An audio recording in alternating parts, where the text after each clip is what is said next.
Hello everyone, I hope you're having a wonderful day so far, and I hope it keeps getting better from here.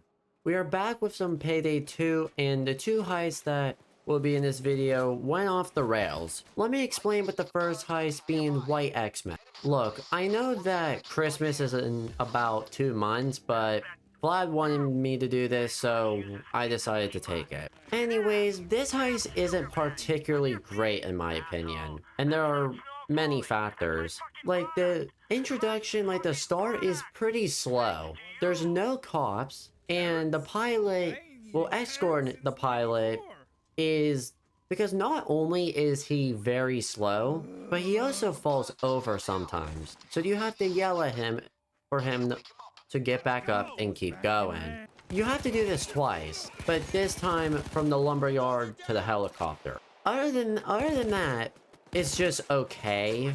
It is one of the endless heists because Payday 2 has 3 endless heists, meaning you can do it for as long as you want without leaving. The other 2 heists, if you're curious, are Cook-Off and Santa's Workshop, which are the other 2 endless heists I prefer.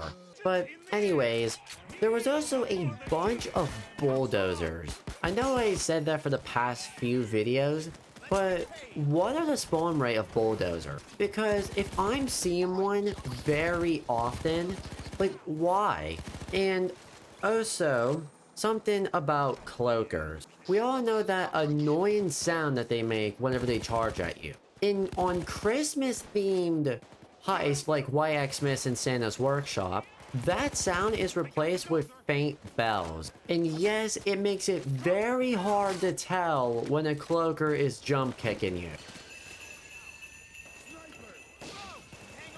I only have one instance of footage, but it was glitched. Let me explain.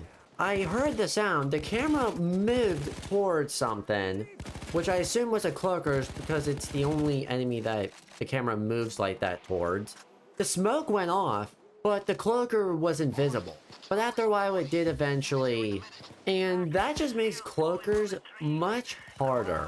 Because not only are they a pain in the butt normally, now you barely even hear them coming. And then going around getting the presents is also because you can either get absolutely nothing, a little piece of jewelry, a little bit of money, or some sense I am not going to name. It's just going around and get these presents. It's kind of why I don't really like this heist. But also, this one isn't really a problem with the heist. It was more on kind of myself, but I was burning through ammo very fast. If you're wondering, I use the AMR-16 rifle and the 5.7 AP pistol. The AMR-16 rifle burns through ammo very quickly. Like, it's not even funny. And then the 5.7 AP pistol barely has any ammo, and you barely get any back in return. And the sniper spots on this map are not the best. However, you can say that for a lot of heists. But it went off the rails, mostly because of the bulldozers, me running out of ammo most of the time, and just going around trying to get presents and just getting shot at. This heist only took me about 9.5 minutes to complete, which isn't bad. And I could have stayed for more because this is an endless heist, but as the longer you stay, the lower the chance of you actually getting loot from presents. And I just wanted to get out of here. I really don't like this heist. So that's really it for White Xmas. Okay, so I just wanted to get this right off the bat. I do not like this heist. It is easily in my top 5 least favorite heists of all time. And there are many factors for that. Vault being in any of the many shipping containers. The sniper spawns are pretty bad. And moving the nukes can either be really easy or really hard. The nukes make you move very slow. And the only reliable way of getting the nukes, like moving them efficiently, is by parking a forklift right in front of the vault and moving it that way. Payday 2 does not have great car controls. It doesn't. I've played a lot of racing games and a lot of games where you drive cars. And Payday 2's, despite being built on a racing game engine, it's weird. It's not bad necessarily, but it's just weird. Anyways, let's just get to the actual heist.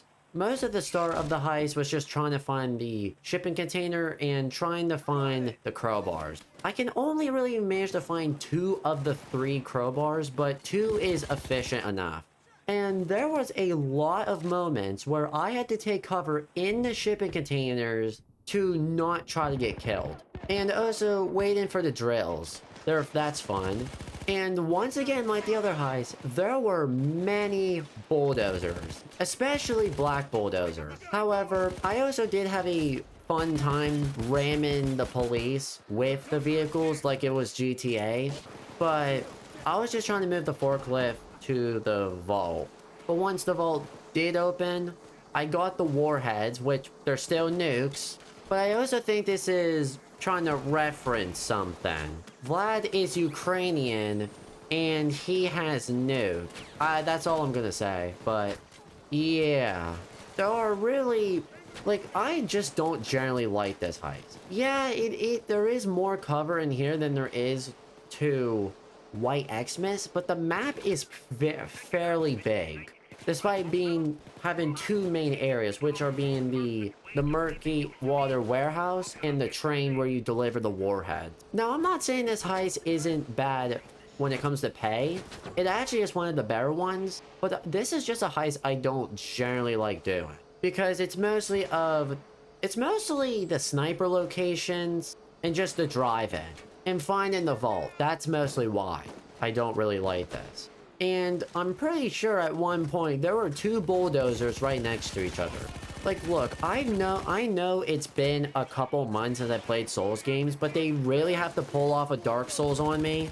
And like the last heist, I was really running low on ammo, especially near the 12th minute mark. So I literally started to use the forklift to ram them. I know I said that already, but trying to prove my point that it uses a lot of ammo. But I also think it's pretty funny, after I got rid of the first load of nukes into the train, I love how the AI just teleport into the car. Like, they don't even try to run faster or like try to run towards the car to get in. They just teleport in, which I always think is very funny. And looking back at the footage, it is very funny. I got the last of the nukes onto muscle car, and I got them onto the train, and we reached level 51.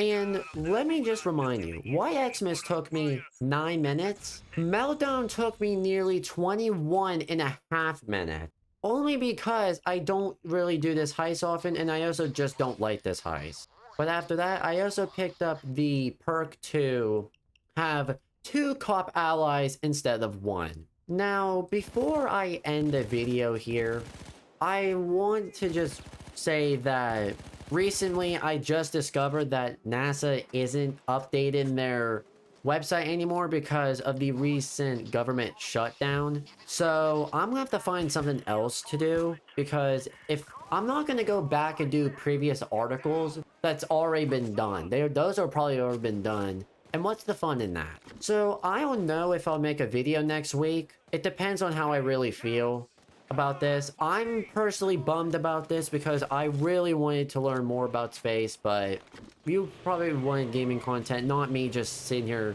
talking about space content. Anyways, that is really all I have for today. If you like this type of content, please consider leaving a like on the video. It really helps me, and it knows that you enjoyed this content as much as I do.